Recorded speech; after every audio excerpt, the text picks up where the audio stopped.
Nagulat kayo, no? Akala nyo beauty queen. Ako lang to, the precious Arabaranya, na naniniwala sa isang kasabihan, malusog man ako sa inyong paningin, tiyak, bumusugin ko rin kayo ng pag-ibig. Joke lang po, biro lang. Alam niyo ba, ang aking pangalan ay binase sa nanalong Miss International sa Tokyo, Japan noong 2005 na si Precious Lara Kigaman. Kilala niyo naman po, isa siyang magaling na actress at model sa ating bansa. Diba? Sakto-sakto kung kailan ako pinanganak, 2005. Pang beauty pageant ang person nyo, diba? Takaray! Artist kayang peg natin. At St. Vincent din na school ako napalpan at nagtapos ng senior high school mula grade 11 hanggang grade 12 kung saan nag-aral ang artista na si Angelica Panganiban. What a great coincidence! O, that's diba? Mula first year high school ay hilig ko na po manood ng K-drama.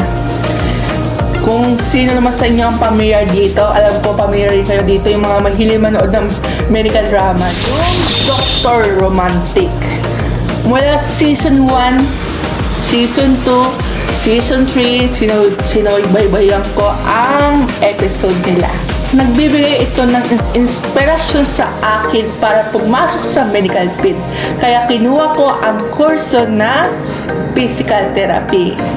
Kaya kung mapapansin nyo sa suot ko ngayon, di ba? Nakalabron ang person nyo at may suot na stethoscope at may nakasuot din na Dr. Romantic, pinasadya ko sa TikTok.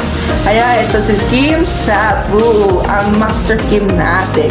At ang codes niya na nakaka-inspire sa mga baguhan ng doktor sa medical field. Ang isa sa quotes na tumatak sa akin na galing kay Master Kim ay, don't give up on the question of why we live and what we live for. The moment we give up on that question, our romance is over. Na sinabi niya na siya correlate sa akin na kahit mahirap ang ginagawa natin, di ba, sa medicine, sa college, napakahirap, ang daming kailangan gawin. Pero siya nagpa-realize na huwag susuko. Kaya natin to, never give up. Lalo na kung alam mo natin kung ano nga ba yung goal natin. So yung pinili natin kaya huwag natin susukuan. At patunayan natin na kaya natin to. Lalo na sa mga tao nagmamaliit sa atin. Bigla na lang ako napadpad sa UARM dahil tingin ko ay sila ang makakapagpapupog ng kakayahan ko bilang isang matagumpay na physical therapist. Base rin sa pagsasaliksik ko na maganda ang ratings ng school na to. Lalo na sa mga nursing, physical therapist, medicine, kahit anong medicina, ganun. Dito rin nag-aral ang aking pamilya-doktor na si Dr. Dumlaw, kaya nagpursige ako na pumasok rito. Hindi ko rin matatagpuan ang UARM Medical Center kundi dahil sa suhisyon ng aming guidance counselor na si Miss Jane. Nagpapasalamat po ako sa kanya dahil tinulungan niya ako mapabilang sa UARM.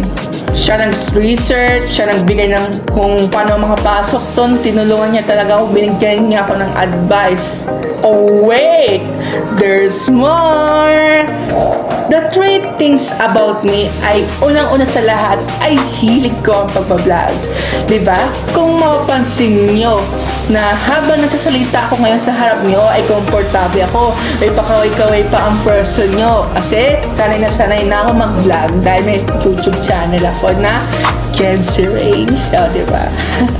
sanay ako dahil sa ginagawa ko, malayo ko ma-express ang sarili ko sa harap lang ng camera. Oh, next! Gusto ko rin po mag-explore sa pagsusulat. Hilig ko rin yun. Kasi malaya ko na ipakita ko ano ang saloobin ko. At nararamdaman ko sa pagsusulat ng nobela o tula. Last but not the least, hilig ko rin ang magbasa. hit ng novel. Lalo mga love story, mystery, fantasy, science fiction. So next, kung gusto nyo, i-tour ko kayo sa study table ko. So welcome to my messy study table. Taray, may pa-study table ang person nyo. Kailangan sa pag-aaral talaga may mesa tayo. Ito, kung makapansin nyo, may makulay akong artwork dito. Ang pinagawa ni Ma'am na poster. May pirma ko pa yan, di ba? Para makaiwas sa copyright, sa criticism, para manggaya eh. So, ito yung laptop ko. HP yan. HP baliktad pa eh. Ayan, ito yung HP rin ang headphone. Kasi kaya sa school, may mic pa yan guys. O, para marinig ng professor yung sinasabi natin. Ano, kung magre-recite tayo, ito yung wallet ko, pusa. Pag nakitina yung laman, wala man laman yan. Ito rin, wallet din yan. So, ito rin ang electric fan. Lalo na kung mainit sa school. O, yung sa labas, kailangan electric fan para makaiwas sa heat stroke. Ito, power bank dahil pag hindi mo nadalang charger mo, may power bank ka.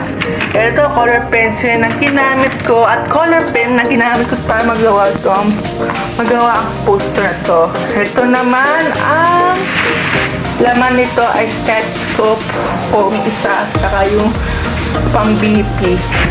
Saka ito naman yung libro na hiniram ko sa library dahil bukas babasahin ko pa to para sa pagawang activity ng professor namin sa anatomy.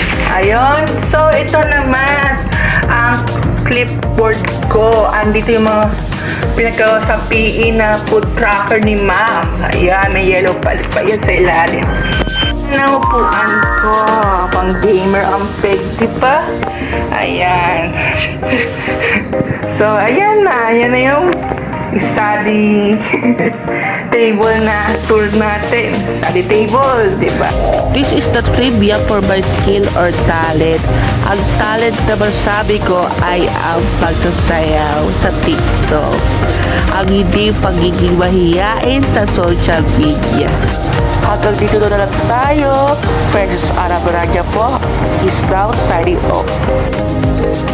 Dito na po nagtatapos ang introduction video ko para sa inyo bilang college student.